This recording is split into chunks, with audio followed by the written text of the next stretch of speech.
నీళ్లు నిధులు నియామకాలు తెలంగాణ రాష్ట్రం వచ్చి 10 ఏళ్లు గడుస్తున్నా ఇంకా గివే ముచ్చట్లు వినిపిస్తున్నాయి. పార్టీలు లీడర్లు తాపకోసారి నీళ్లు నిధులు నియామకాలు అని మాట్లాడుతుంటారు. ఆఖరికి ఎలక్షన్ల ప్రచారంలో కూడా మళ్ళోసారి గవే ముచ్చట్లు చెప్పి ఓట్లు అడిగిన్రు. అట్లా ఇక షేయి పార్టీ వాళ్ళు గద్దెనెక్కిర్రు. సర్కార్ పథకాల రువడి పెంచిర్రు అన్నేమో గాని కొలువులు లేనోళ్ళ కోసం మెగా డిఎస్సి అని అన్నారు కదా, ఇగో అన్న మాట నిలబెట్టుకున్నారు. జర్ర సంధిస్తే చాలు కారు పార్టీ వాళ్ళు పువ్వు పార్టీ వాళ్ళు నడుమ జొరుతారు.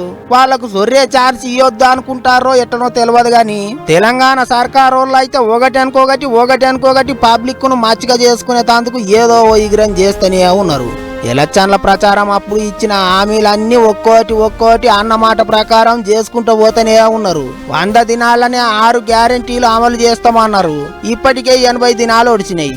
అందుకే ఇంగింత రుబడి పెంచిర్రు సర్కారోళ్ళు. అధికారంలోకి వస్తే మెగా డిఎస్సి వేసి కొలువులు నింపుతామన్నారు కదా, అట్లా ఇక 11,062 పోస్టులకు డిఎస్సి నోటిఫికేషన్ వేసిండ్రు. సీఎం రేవంత్ సార్ చేతుల మీదకెళ్లి నోటిఫికేషన్ విడుదలైంది.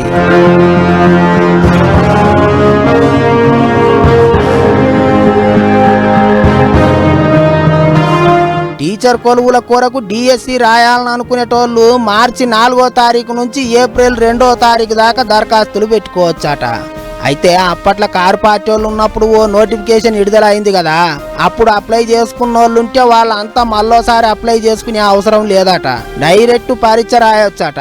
కొత్తోళ్ళు మాత్రం అప్లికేషన్లు పెట్టుకోవాలి అన్నట్టు చెప్పిండ్రు ఆఫీసర్లు. మొత్తం 11,062 పోస్టులల్లో 2,069 స్కూల్ అసిస్టెంట్ పోస్టులు ఉన్నాయట. 6,508 సెకండరీ గ్రేడ్ టీచర్ పోస్టులు ఉన్నాయట. 182 పీఈటీ, 727 భాషా పండితుల పోస్టులు, 1016 స్పెషల్ టీచర్ పోస్టులు ఉన్నాయట. మంచిగా చదువుకొని కొలువులు కొట్టిర్రి అన్నట్టు చెప్పుకొచ్చిర్రు సర్కారోళ్ళు.